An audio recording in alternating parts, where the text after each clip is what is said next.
Babukelile likhandlela linamandla kakhulu uma uzothandaza ngalo ngo-12 ebusuku. Leli khandlela liyakwazi ukukulwela izimpi ozaziyo nezimpi ongazazi. Kukhona ukuthi usempini kodwa le mpi uyayazi, awufuni ukulwisana nayo. Thatha isibani sakhe esibovu usilayithe ngo-12 ebusuku ukhuleke ngaso.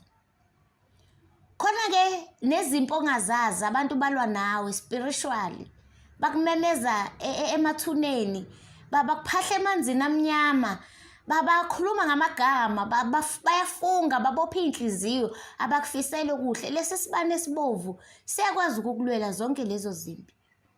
Uma ukhuleka nje uthi phakamani madoda aphethe impi, phakamani bomavula kuvaliwe emzini yamanye amadoda, niyovula lapho kuboshwe khona ngempilo yami.